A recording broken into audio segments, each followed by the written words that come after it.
올 하반기부터 달라지는 정책이나 제도를 비롯해 일상생활에서 꼭 지켜야 하거나 알아두면 좋은 수칙들이 있는데요.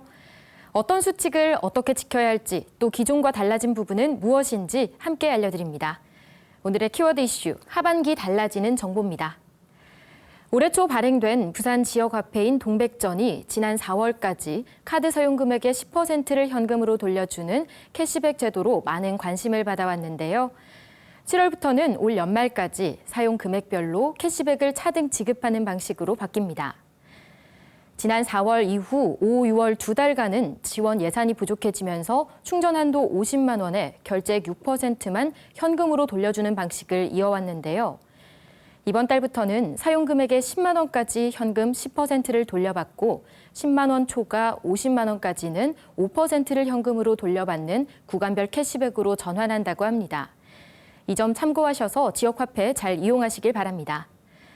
7월 휴가철을 맞아 해수욕장의 풍경도 조금 바뀌었습니다. 한 달 앞서 6월 안전 개장한 해운대와 송정 해수욕장을 비롯해 7개 해수욕장이 모두 개장했는데요.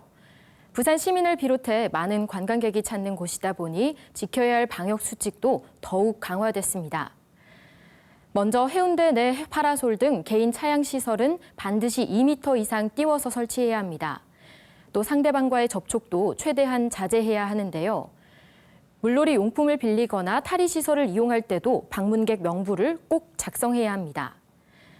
광안리 해수욕장 근처에 있는 밀락 수변공원의 경우 QR코드를 이용한 입장에 이어 매주 금요일과 주말 밤엔 2,000명에서 3,000명만 출입을 허용하는 출입자 총량제를 도입하는 등 방역을 더욱 강화하고 나선 모습입니다.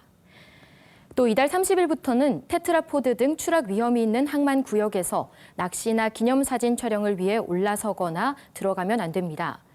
과태료 최대 100만 원 등 법적 조치를 받을 수 있으니 주의하시기 바랍니다. 해수욕장을 비롯해 코로나19 감염 위험이 큰 다중이용시설에서도 전자출입 명부를 의무적으로 관리해야 합니다. 정부가 지정한 고위험 시설에는 노래 연습장과 주점, 실내 스탠딩 공연장이나 격렬한 운동을 하는 실내 집단 운동 시설 등이 있는데요. 해당 시설에 출입을 하기 전에는 반드시 QR코드로 본인 인증을 받아야 합니다. 네이버나 패스, 카카오톡 등을 통해 간단한 본인 확인 절차를 거친 뒤에 일회용 QR코드를 발급받아 시설 관리자에게 제시하시면 됩니다. QR코드 이용에 어려움을 겪는 분은 신원 확인 후 수기 명부를 작성하면 되니까요. 꼭 협조해 주시기 바랍니다. 명단을 허위로 작성하거나 방역 수칙 등을 위반할 경우 이용자나 업주 모두에게 300만 원 이하의 벌금을 부과하거나 집합 금지 명령을 받으실 수 있으니까요. 이 점 유의해 주시기 바랍니다. 이뿐만 아니라 대중교통을 이용하거나 음식점을 방문하는 등 생활 곳곳에서 상대를 배려하기 위해 꼭 지켜야 할 생활 방역 수칙들이 많은데요. 개인이 지킬 수 있는 가장 빠른 방법 가운데 하나가 바로 마스크 착용입니다.